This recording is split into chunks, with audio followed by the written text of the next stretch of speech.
Not everybody finds relief from depression with a prescription. Karina Duffy has suffered from dysthymia, otherwise known as chronic depression, for 25 years, but treats her condition naturally with the help of her doctor, Dr. Hyla Cass. Nice to have you both here.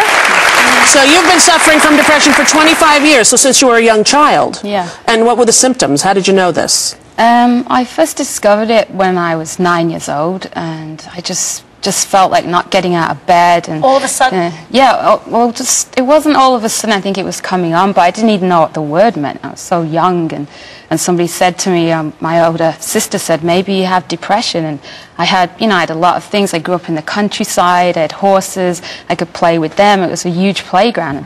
I just didn't want to go out and play with my friends, and everything was dark. Do you remember that anything triggered it off before you? No, not really. You had a happy childhood, you weren't abused? Yeah, it was just a happy childhood, and one day I just woke up and just felt really dark and dismal about everything. And so when did you decide to get treatment for this? How old were you when you thought that you should? Well, I started going into psychotherapy when I was 16, but that didn't help. It was just talking and talking about it, and nothing resolved the problem. What were you talking about? Just like emotions and how everything's grey and how everything's dark, and it was just going round and round in circles. Is there any discussion about your history as a child? Yeah, I mean, some things were like, say I had a hard childhood with school because I was shy and I couldn't relate to the kids, and then I got more depressed because of that.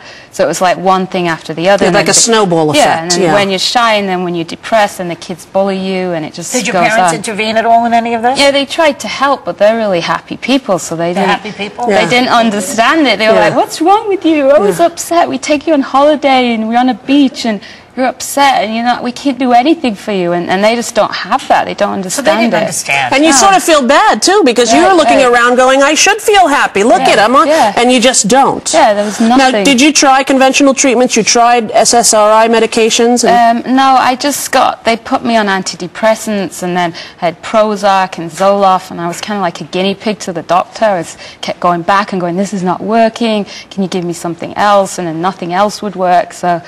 Yeah, when I was 25, I just decided I had enough. I was like, I have to stop this. I have to get happier. I want to make a choice. I want to find some help. And that's when I met Hyla. Now, Dr. Cass, Hyla, you were a medical doctor as well as a homeopathic holistic doctor. Right. I am a psychiatrist. I'm board certified in psychiatry, and I can write prescriptions, and I occasionally do. So I'm not anti-medication, but what I found is that when I approach a patient with the most natural, safe, and natural product first, I very often get a really good effect and then don't have to go to the medication, because we know the medications have side effects. Yes. And sometimes you're taking a medication on top of a medication on top of a medication for the side effect of this and the side effect of that. So it's much better to, if possible, treat in a natural way. And what are the natural remedies that you're talking about?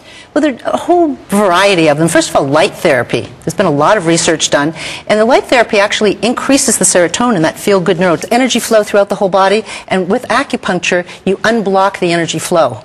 And so you have access to all of your energy. And diet and exercise, you're right on about exercise. Yes. You've got to keep moving. And exercise can work just as well as an antidepressant. Well, I think when people ask me, too, about depression, I think the most important thing is to move. Even for myself, I have to convince myself to move, because part of the disease of depression is the sedentary nature. It's sort of the lack of momentum, and before you know it, you're just not... Slug. Right. It's like all the switches of electricity go off in the house. The body emotions. And you have to get that electricity going again. Now, have you heard about inversion therapy? Absolutely. Yes. Are you supportive of this? I think it's great, because with inversion therapy, you're upside down and the blood flow is going to your brain. And when you have blood flow, you have oxygen, and all these good nutrients that you're taking can make neurotransmitters.